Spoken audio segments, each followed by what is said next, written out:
So sings my soul. Praise my God of love and life. So sings my soul. The joys. Good morning, founders. Good morning. You know, I will come back to those three things I said to you earlier, since I know David is not going to forget it. And I don't want him to think that Goliath is up here for him to slay Goliath because he forgot. So, what were the three things, David? Yes. Oh, no, I didn't say that.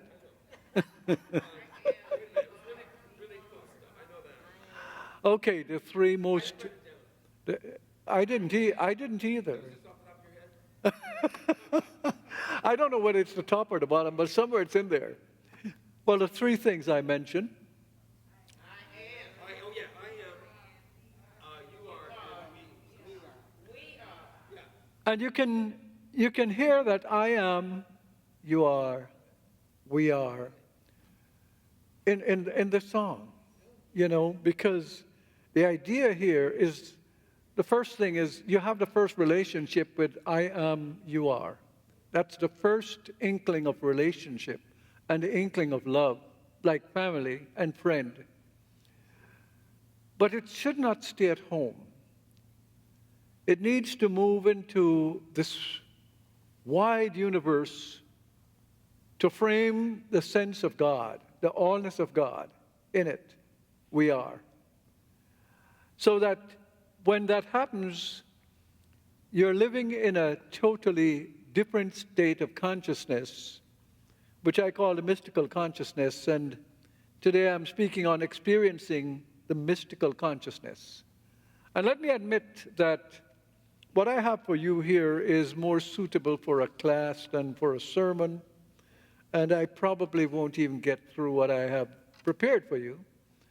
And probably it's because maybe in some measure I'm beginning to sense that as I get older I'm coming closer to when I'm not doing this at all.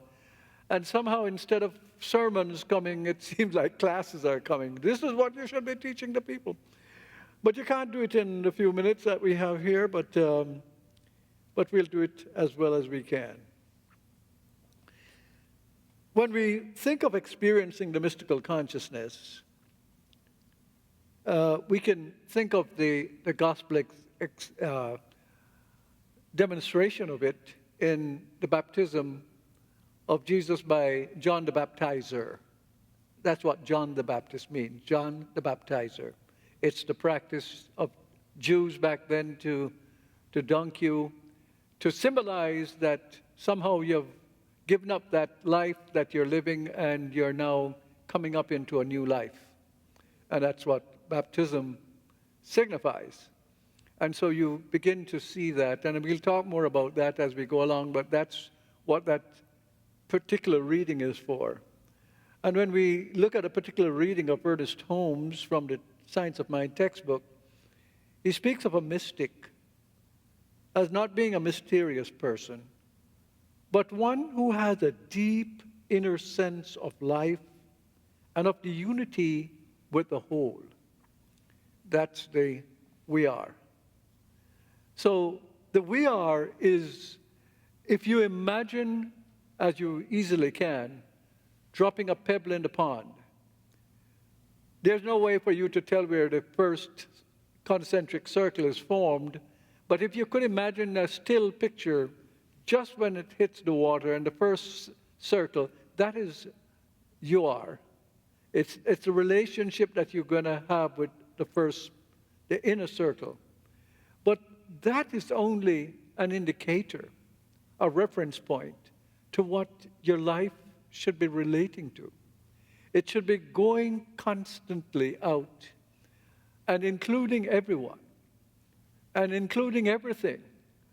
And when you're able to do that, you have come to a place of transformation where you're no longer just an individual going through the world, but you are an awakened being going through the world, spiritually awakened.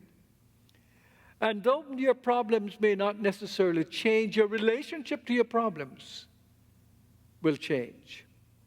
And suddenly, nothing can totally depress you anymore because there is something that keeps you buoyant, keeps you floating, keeps you in a kind of a sunrise essence of your life, where there is a radiance that comes about you all the time. And so my talk today is really just to give you some samplings of what it is like, who the mystics are, what is like, and you yourself might be a mystic. I regard myself as a mystic.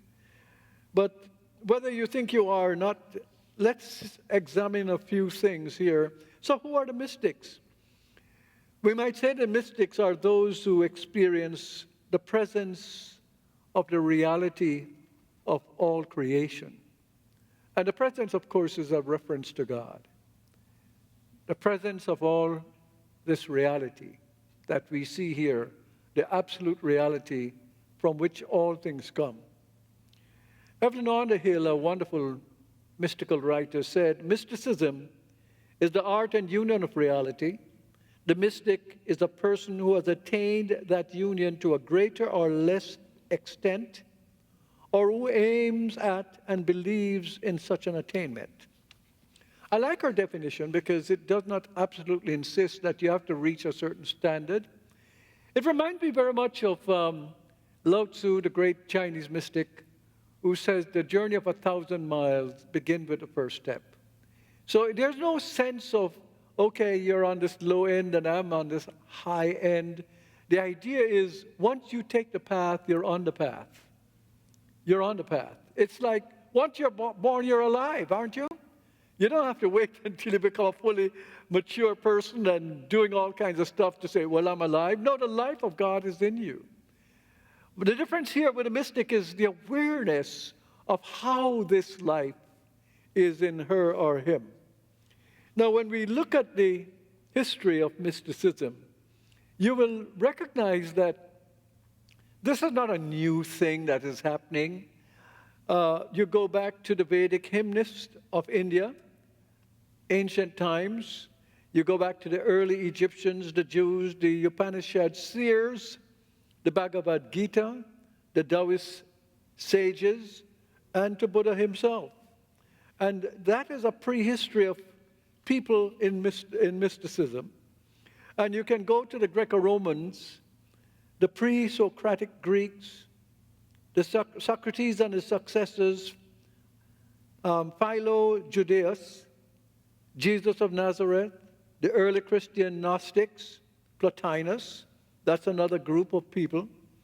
You can go back to the early Middle Ages and you have Dionysius, you have Patanjali, who I used to call Patanjali, but I was corrected and it's right, it's Patanjali, Sankara, and Al-Hajjaj.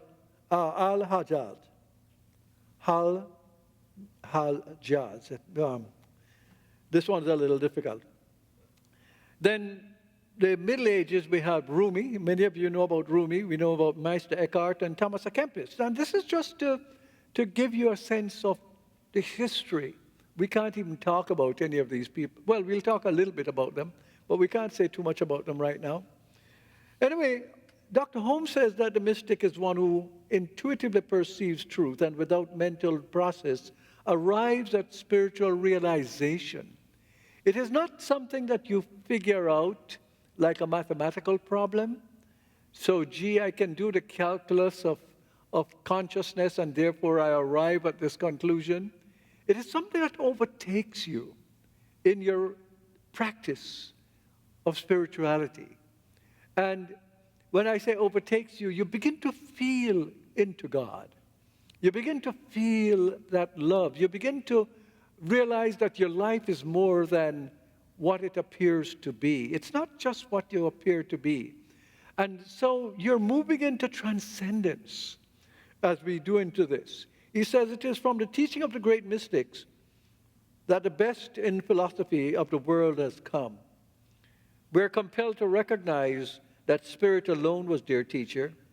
They were indeed taught by God. Our great religions have been given by a few who have climbed the heights of spiritual vision and caught a fleeting glimpse of ultimate reality. This is Holmes talking. No living soul could have taught them what they knew. The great poets have been true mystics who, through their poems, have revealed the presence of God. Men like Robert Browning, Tennyson, Wordsworth, Homer, Walt Whitman, Richard Rowland Sill, and others of like nature have given us poetry which is immortal because they had a spiritual sense of life, a spiritual sense of life. The great philosophers were mystics. And the great philosophers include Plato and Socrates and Heraclitus and many of these, Aristotle. They were mystics. We usually don't regard them as mystic because we just regard the philosophy. But if you want to go into the consciousness of where they're coming from, what we're saying is that they're not only great minds and geniuses, but they're inspired at a very fundamental and deep level. And that level is not unavailable to all of us at the level of our genius, at the level of our acceptance. Holmes uses the word acceptance. I use the word genius. And genius means that all of us have some level of genius. There are some things that you're so talented in that when you are in touch with it, great things happen. It stirs within you a fire, a flame that cannot be bought. It cannot be taken from somewhere else. It comes from the inside. And it is an awakening that transforms who you are. And this is really available to all of us who are on the spiritual level, except most of us stay on the spiritual level in terms of, how can I accomplish this? And what can I do? And there's nothing wrong with that. I'm just saying that that is an elementary level, and the real deep spiritual level is never really entered into.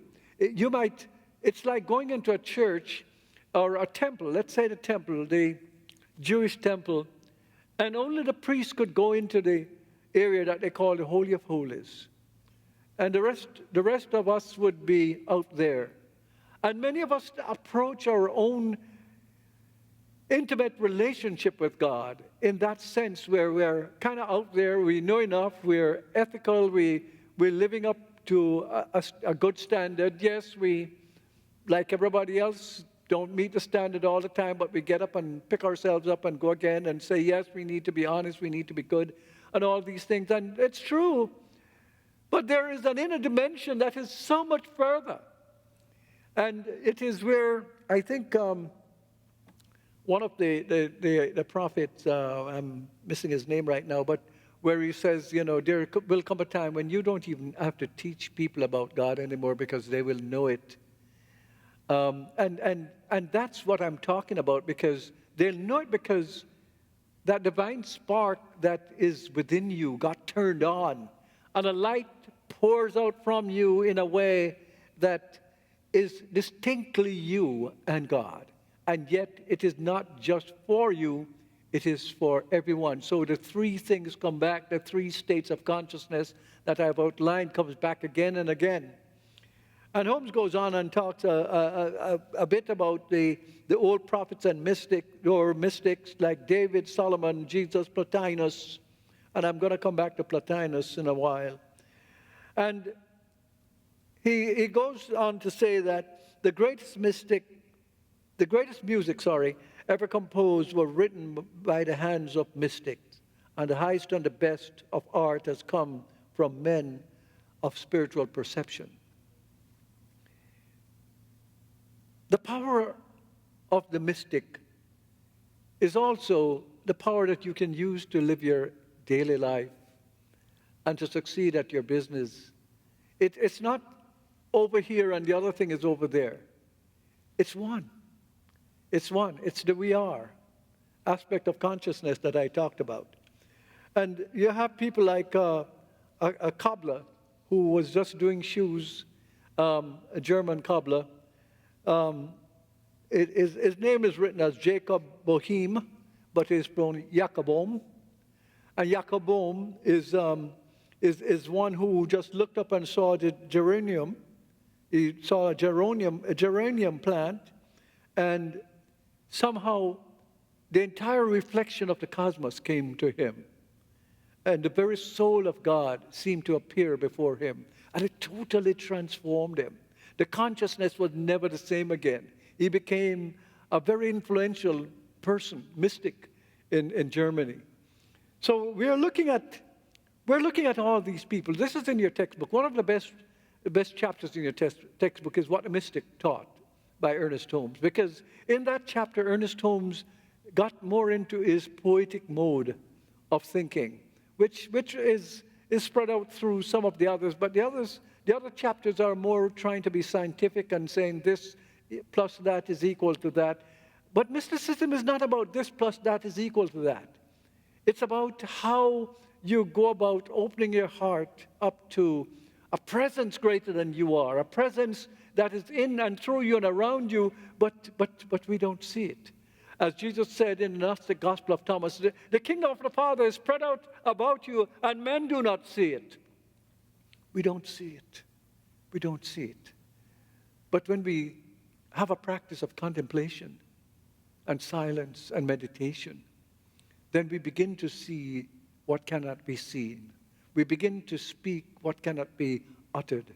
We begin to understand that we can say there, but we cannot say where. Because that is to place it in time. And in a sense, it is not only in time, it's beyond time. So what is mysticism? Mysticism is the point of view which claims as its basis an intimate knowledge of the one source and substratum of all existence. This is a knowledge that is experienced through revelatory experience during rare moments of contemplation. It comes as a revelation. I don't mean for you to go back to the book of Revelation and say, okay, this is what it is. That might be some of what it is, but some of that it can be pretty frightening for some people, and people can have some strange things, but it doesn't have to be strange. Ernest Holmes assures us in his own experience, and he had his experience, of course, that it's ordinary people having an extraordinary experience. That's what it is. And when they have this extraordinary experience, all of a sudden, we begin to see what is extraordinary about them. And what is extraordinary about them is the same thing that is extraordinary about you, but you can't see it because you haven't allowed yourself to be it. You have to be it to see it. And this is really part of the thing. Aldous Huxley, the English author and mystic, calls it the perennial philosophy. It happens over and over and over, perennial. It's happening all the time. And, you know, sometimes what we get caught up in, and I can understand it because we have a responsibility for our lives, we get caught up in our own hurts and our own challenge and our own need to succeed and in our own need to do whatever it is that we need to do, that we forget that the framework of all this is I am. The first of the three things I told you earlier, the I am is the first thing, because if there's no I am, there's nothing else. And so there must be time when we take the time for the I am awareness. And the I am is not the ego I am. It's a spiritual I am.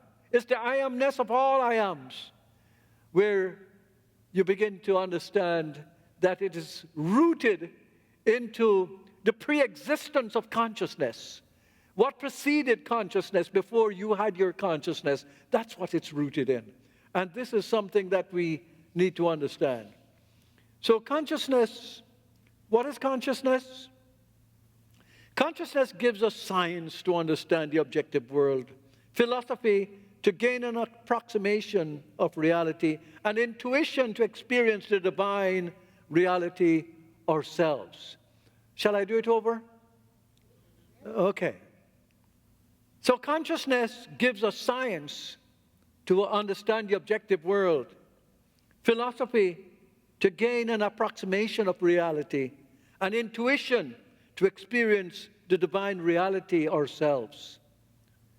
And so this is the third aspect of it. Many of us are doing reasonably well with coming up with a science of how to live And that's important. We've got to have a science of how to live, or else you'll live in fear. And you'll be afraid of your own shadow. And we have to come to a place where we understand that this law that we are using can be applied to me.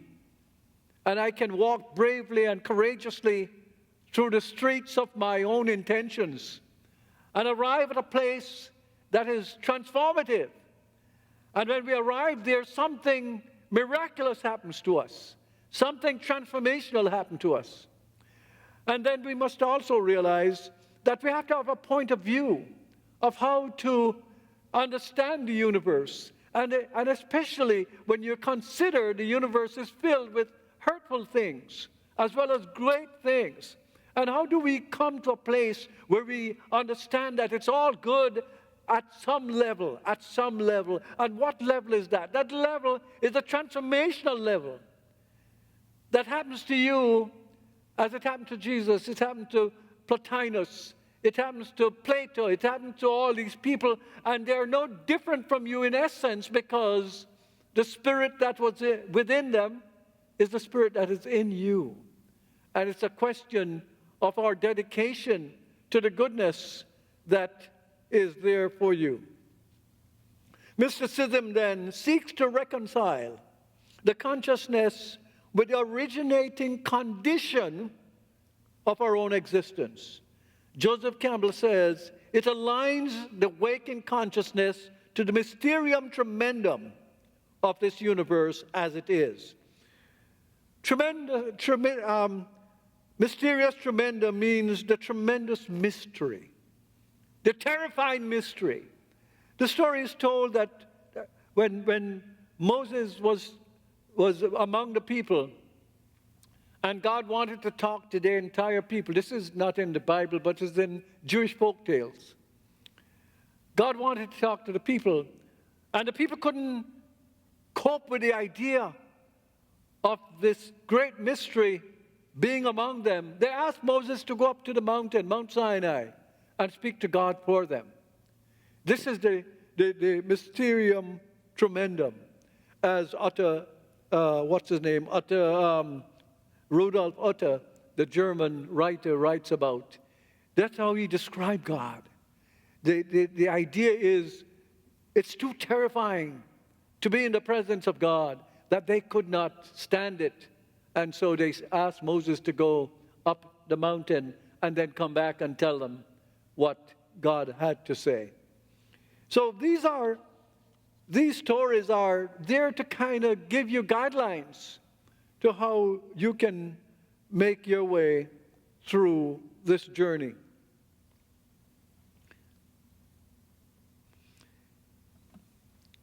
I'm looking at my time, and I'm looking at the fact that I haven't gotten halfway through what I want to share with you. So I have to look at what I'm going to leave out, which is mostly everything.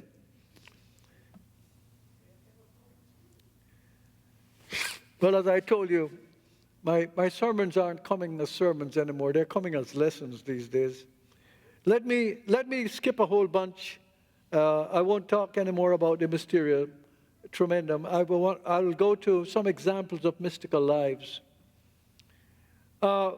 We look at Buddha, for example, and Buddha was born Gautama 563 BC, and his father was like a king, a local ruler, and he was like a prince, and he prevented him from experiencing anything but good things, as you might say. And at 29, it seemed like the Buddha, he wasn't a Buddha then, he was Gautama. He got awakened to the fact that life got to be more than this. He was married to the most beautiful woman, and he had everything, and he didn't get out of the if he left the castle, they would clear out all the beggars and the people dying and all that. But miraculously, he went out one day and he saw the poor, and he saw people with ill health, and he saw corpse, and he realized how terrifying life is.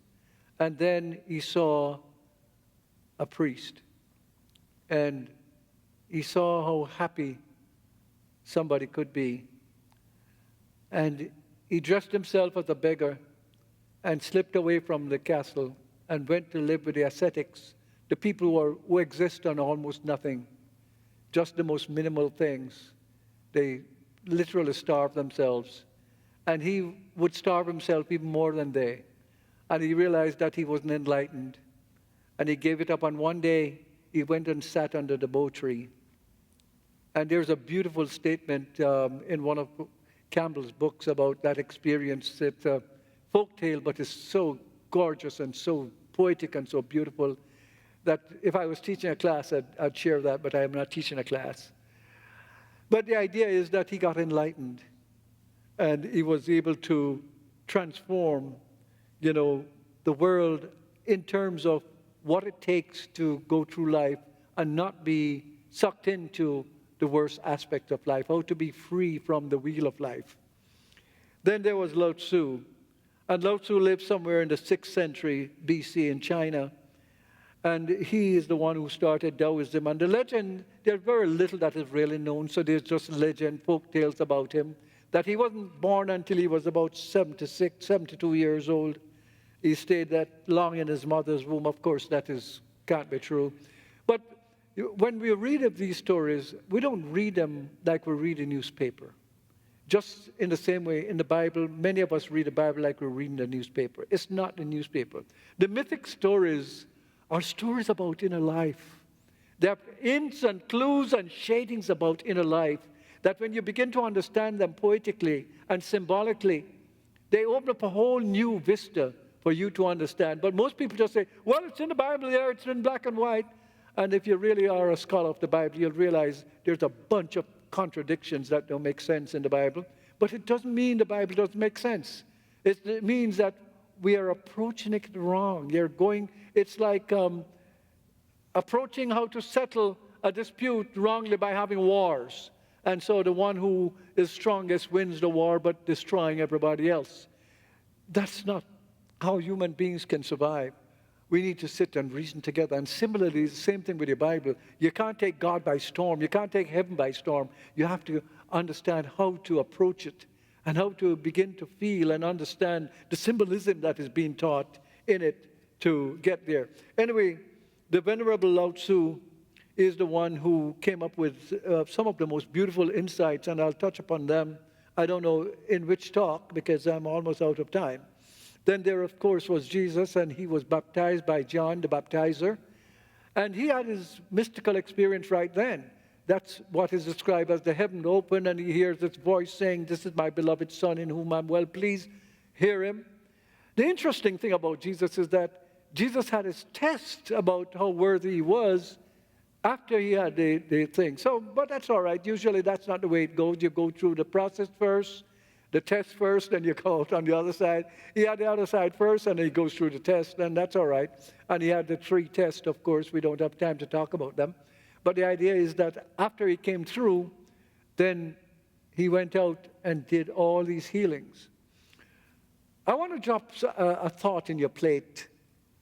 A lump of sugar in your cup of coffee. I know most of you don't put sugar in your coffee anymore, and I don't either.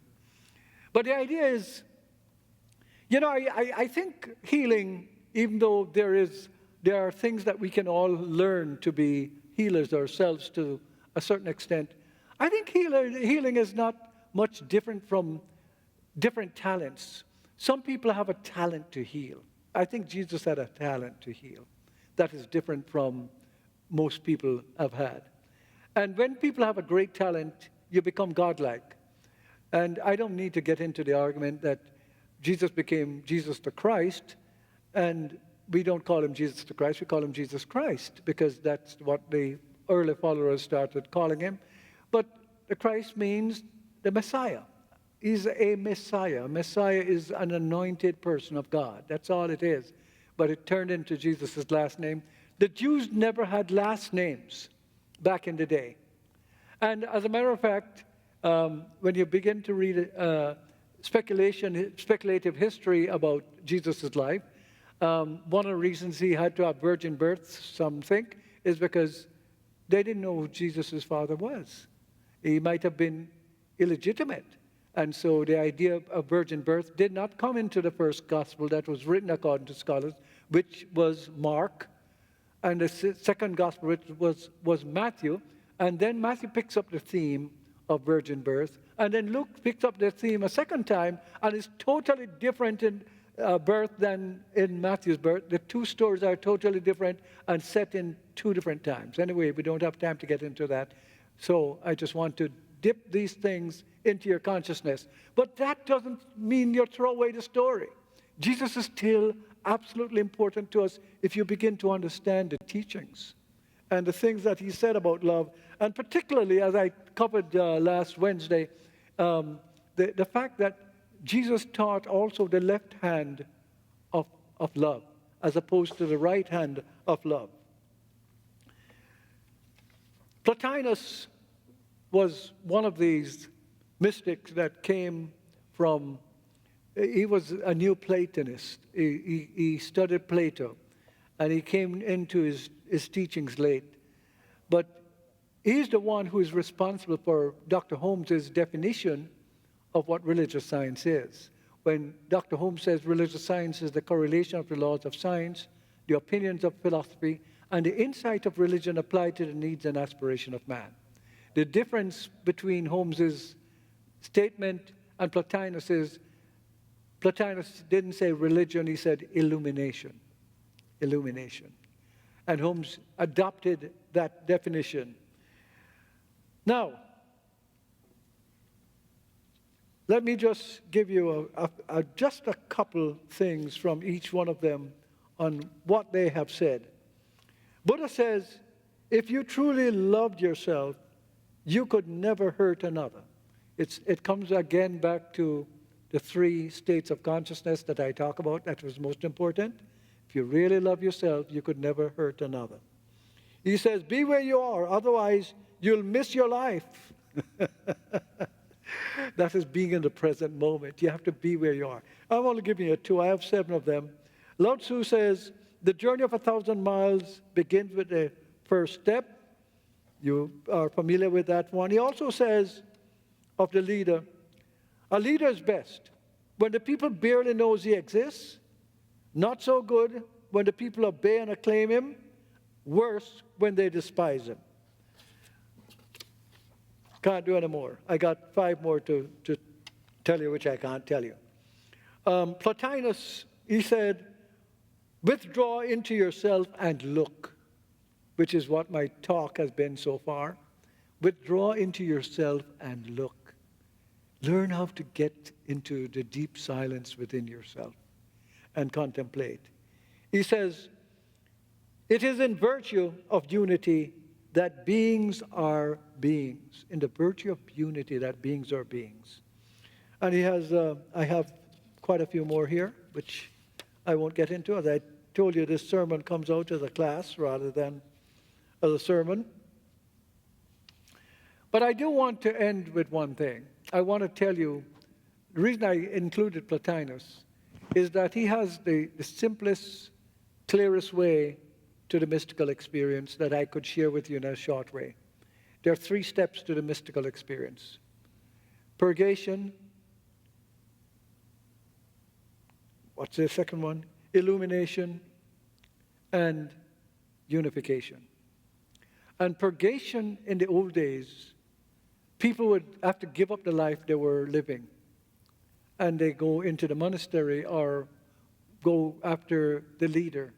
You know, Jesus always say, leave, or God says, leave your father's house and go where I'm going to show you. It's the idea of giving up your past. And you go on this journey. The next step in the journey is you begin to have insight. You begin to be illumined.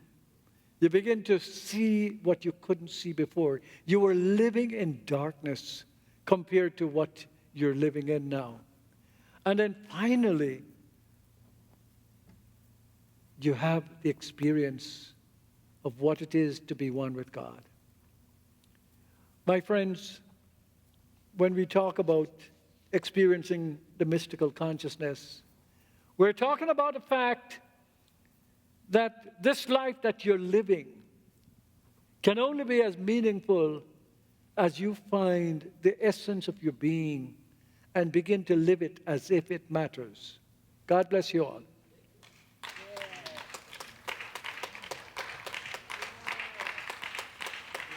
Thank you. Thank you.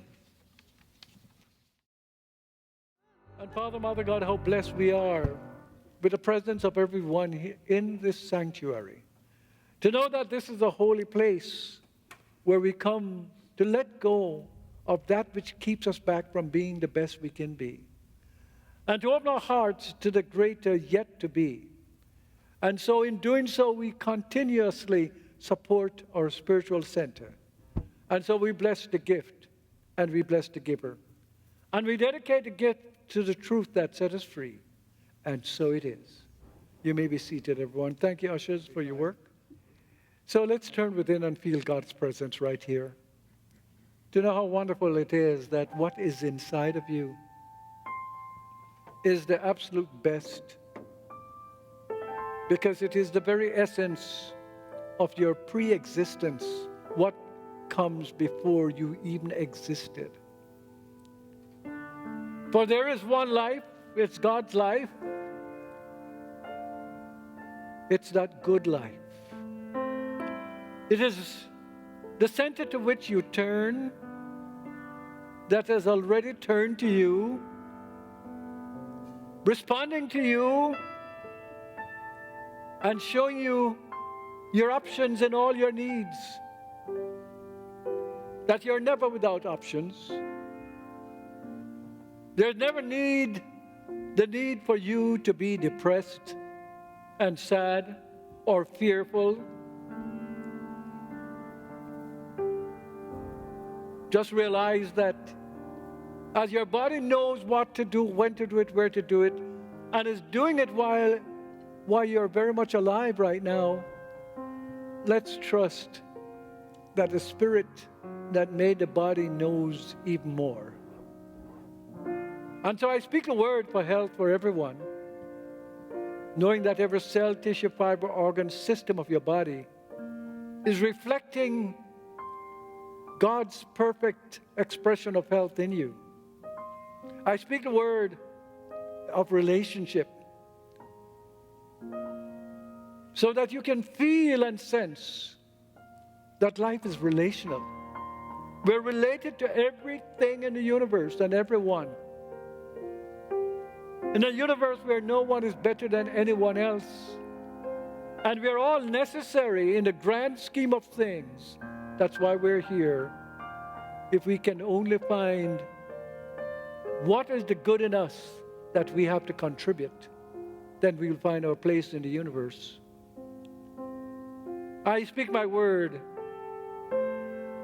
blessing you for finances, if that's your challenge. To know that there is wealth flowing in and through the consciousness that accepts and executes and does the work. That there is no famine on God's side, and we won't accept it on this side of our objective expression of life. I bless this church knowing of the good it has done for thousands of people, despite the appearances here now. I speak the word blessing our state. I speak the word for women, particularly,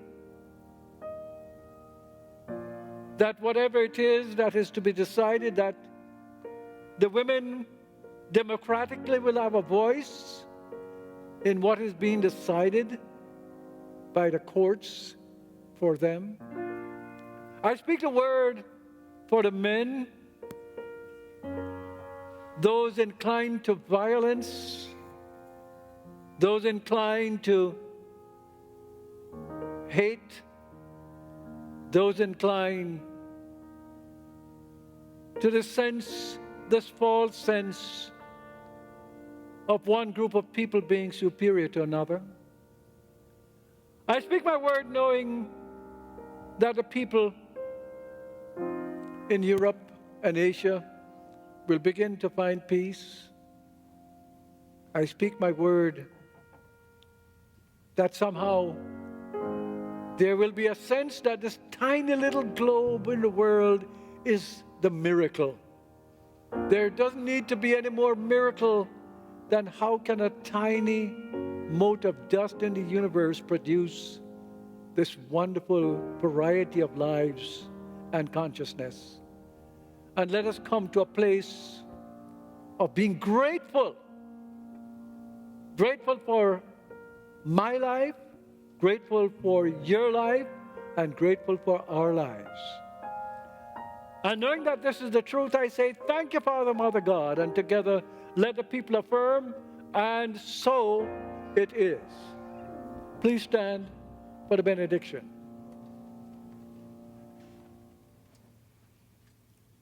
The Lord bless you and keep you. The Lord let his face shine upon you and be gracious unto you.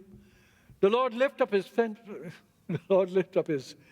blessing upon you and give you peace, and so it is.